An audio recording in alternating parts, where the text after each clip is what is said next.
Mesdames et messieurs, bonjour, bonsoir. Je suis PF pour LTLT Lakers tout le temps, la chaîne francophone des Lakers.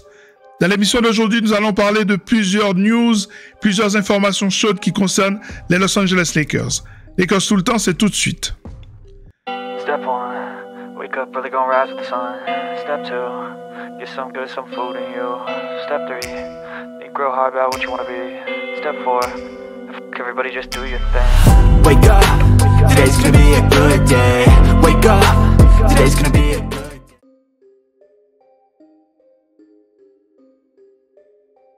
Les Lakers se sont effondrés dans la deuxième mi-temps de leur match face aux Raptors. On a en effet vu deux visages de cette équipe.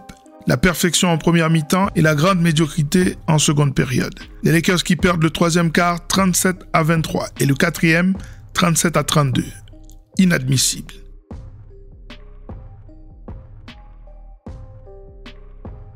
Il ne faut plus répéter cela.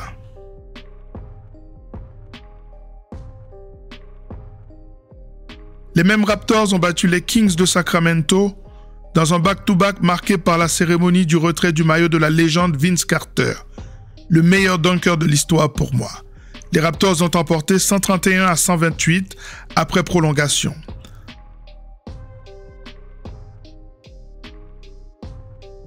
Une fois au complet, les Raptors devraient faire du bruit en NBA.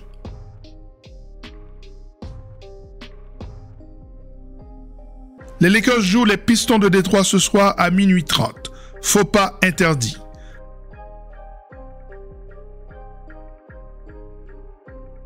Mon avis, il faudra être sérieux face aux Pistons, qui sont typiquement la jeune équipe qui pose généralement problème aux Lakers. Attention, danger.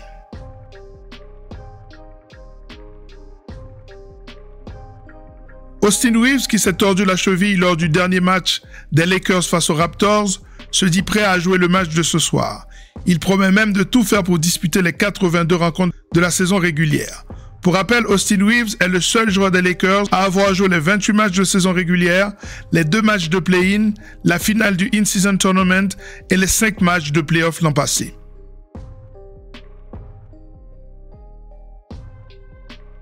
Quand va-t-on mettre du respect sur le nom de ce garçon?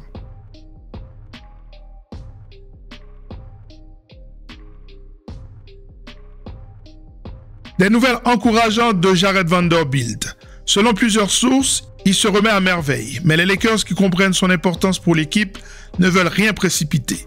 Il ne sera pas de retour avant la fin du mois de novembre au mieux.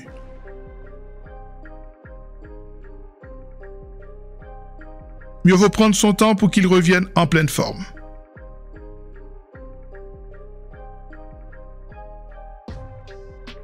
Mauvaise nouvelle pour les Lakers et surtout pour Jackson Hayes.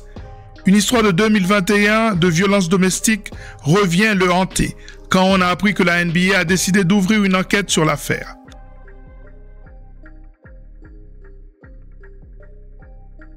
Mon avis, ça ne sent pas bon pour Jackson Hayes. La NBA ne fait jamais les choses à moitié. Les Lakers s'apprêtent à vivre des heures tourmentées.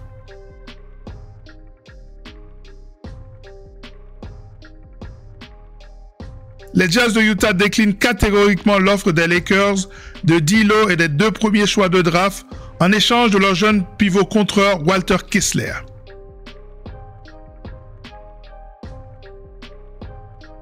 Mon avis, les Jazz ne trouveront pas mieux qu'une offre de D'Lo et de 2 choix de draft pour leur jeune pivot. Surveillez néanmoins OKC qui a le matos suffisant à offrir aux Jazz. Le transfert de Kessler peut propulser le Thunder vers la conquête du titre.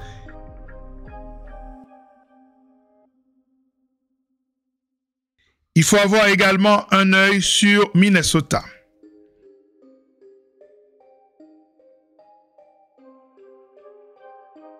Les Lakers déclinent l'option sur le contrat de JHS, Jalen Hood-Schifino, pour la saison prochaine. Le garçon, grande déception, sera agent libre l'année prochaine.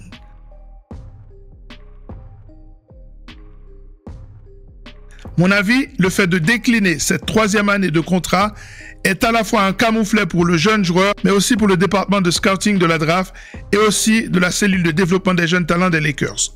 On reviendra en détail sur cette draft de 2023.